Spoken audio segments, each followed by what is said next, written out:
剛剛簽下了845億人民幣的空客大單，就立刻召開聯合發布會，指責中國產能過剩、攻擊性貿易戰。7月17號，德國和法國上演了一出耐人尋味的戲碼，一邊是實實在在的商業合作，另一邊是高調的政治表態。德國總理默茨突然轉變對華態度，到底又是怎樣的算計？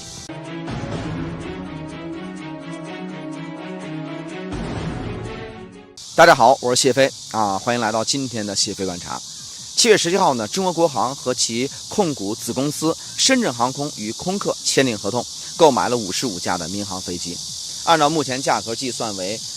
124.4亿美元，折合人民幣呢是845.1亿美元。那其中呢，中国国航购買了15架的 A350-900 宽体机，深航呢购买了40架的 A320neo 系列的窄体机，在2029年至2032年间分期的交付。空客給的是很大的折扣實際成交價呢比這個目錄價低很多。該訂單呢不是政治上的操作，其實它就是一個純粹的商業決策，更新老化的機隊，增加運力，新機型呢也是更省油，運營成本更低，可以帶動國航運力增長7.1%，深航的運力增長4.3%，加上東方航空、南方航空包括这個海南航空等其他的航空公司的訂單之後，在2026年上半年內，國內航空公司呢總共向這個空客訂購了將近500架的飛機。空客在中國市場呢賺的是盆滿缽滿。同一天，海航也宣布了40架的 A320neo 的採購的訂單，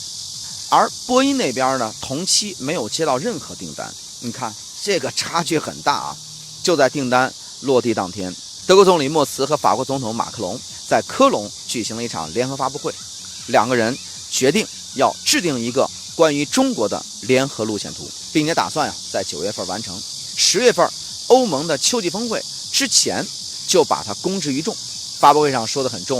馬克龍呢把中歐貿易的競爭定性為中國發起的進攻性的貿易戰，給中國扣上了一個傾銷過剩產能、不公平貿易這樣的帽子。默茨的這個措辭比較克制，但是核心立場是一致的，就是聯合歐盟對中國施加壓力。路線圖所包含的內容很多，包括匯率對話、金融市場的准入、產業補貼貿易的防禦工具、供應鏈安全等等。也就是說呢，要把對華的經貿政策全部收緊。默茨為什麼要做這樣的事情呢？那也就是說呢，有這個4種政治上的考慮。第一個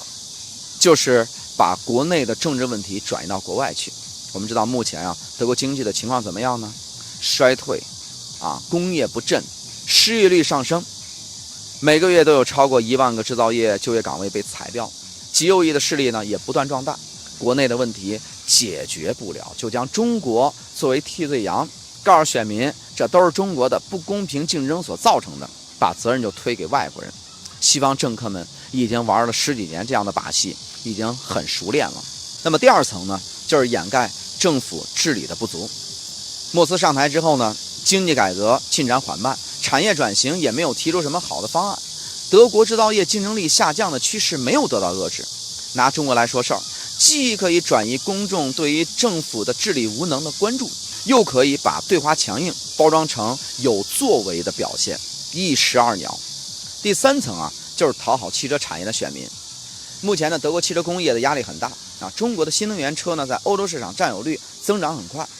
大众、奔驰、寶馬等本土巨頭感受到了来自中國的真實競爭。默茨呢，擺出對華強硬的姿態，也是在回應汽車行業的訴求以及相關的選民，告訴他們政府在為德國產業撐腰。那麼第4層呢，就是拉攏法國穩固德國在歐盟當中的主導地位。之前默茨对華比較溫和嘛，而馬克龍則更加激進。